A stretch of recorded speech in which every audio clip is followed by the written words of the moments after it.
Even the Pope cannot protect you from what may come.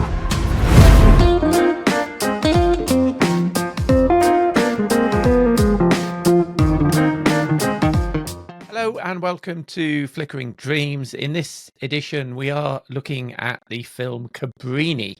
And in Cabrini, it's 1889, and the driven nun, Mother Cabrini, is tasked by the Pope of starting her first female mission in New York City. What she finds there shocks her to the core, and she finds herself in a battle with the city elite, who are not just anti-women, but also even more anti-Italian. Here's a clip. This is America, the greatest nation on earth, where rats have it better than Italian children. If we are to build an empire of hope, we must first conquer New York. Our New York.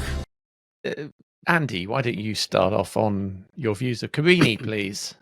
Yeah, I was really looking forward to this because it's from the writer-director of Sound of Freedom and also from the Angel Studios, which has given us the excellent TV series The Chosen. I really thought this was a superb production. The thing that I want to say most about this is how much I love the production values. I really felt right from the opening shot that I was there in New York in 1888, 89. I really felt the poverty.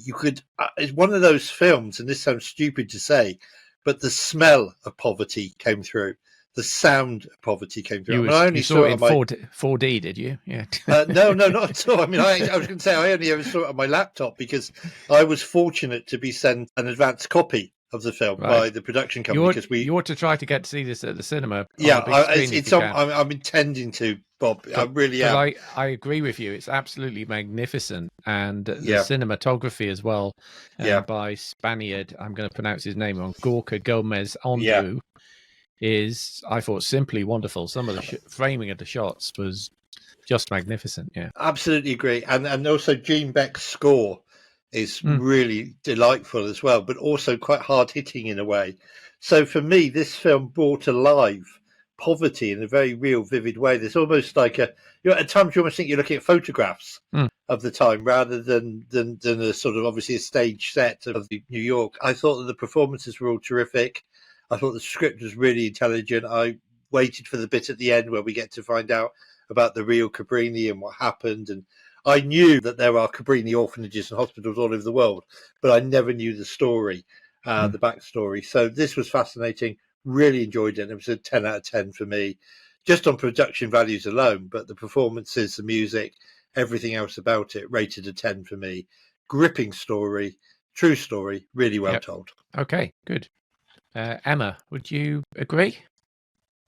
I thought it was very well done, as you both said. I didn't know anything of Mother Cabrini at all. Never heard of it. Like the whole thing. Like when it came up at the end saying this is where she's managed to have her organisation spread, as it were. I was amazed. I'd never heard of it. I enjoyed the way they had done the story. I did feel it was a little too long, and I think like the acting was really good. Some of the kids were great in it. There was literally only one moment though where I really felt like I had obviously connected with the characters, and I was crying at the screen. And particularly John Lithgow, I did not enjoy his performance at all. What, as in you didn't like his character? Well, I also didn't like his character, but I felt a bit too, not quite pantomime-y to me. Oh, but maybe a little bit overacted. I liked what he was representing in the story, but it just didn't gel for me. Okay. Scott, anything to add? Not so much in terms of adding. I think the other guys have all said it perfectly. I think score, cinematography, both phenomenal. The acting was just great across the board. Special mention to David Morse, who is one of the archbishops in here that she meets up with to help her when she gets to New York. I say help, sort of. Sometimes help, sometimes not. Yeah, I found this a very emotional movie as well. I didn't know anything, like Emma. Never heard of her before. Didn't know anything about her or her orphanages. But just the flow of the story, just the way it went from when we first meet her in Italy, and the way she was speaking to the Pope with such confidence and authority as well, I thought was quite interesting. And just this clearly inspirational woman who had strong character, a lot of attitude, would never say no, or she wouldn't take no for an answer, I should say. Yeah, special woman and special movie. Not an easy movie, I'll say. Just like we talked about Origin last week, it's another movie that's not easy to watch, but is an excellent watch. Yeah. I thought Christiana Dell'Anna as Cabrini, Mother Cabrini, I think she gave an excellent performance, really solid performance. Yeah. I mean, we talked about awards last week in the Oscars. I don't know whether this qualifies for next year's or not, but I would. No, there was a suggestion that maybe it that category. It's already been and gone, as it were. Yeah, it was which is a overlooked, shame. which I think, given the production design and the cinematography, I think that's. I mean, Angel that's a shame. Studios that produce it is quite a small studio, but they did do Sound of Freedom last year. So yeah, that's right. I mean, I agree with everything you said. Also mentioned the title song over the end titles by Andrea Bocelli and his daughter. Amazing. Beautiful. Virginia, which I thought could also have been an Oscar nom contender if it's not passed it by. I noticed they did the same pay it forwards trick over the end titles with the barcode to buy cinema tickets for underprivileged people, which worked them a treat for Sound of Freedom. I somehow suspect this will not have the same fervor behind it. The whole thing with Angel Studios kind of left me a little bit puzzled, and the whole production and direction team, because Sound of Freedom was accused of being kind of full of male machismo characters and far right wing in its kind of structure. It got a lot of flack for this, and this film almost feels like the complete antidote to that.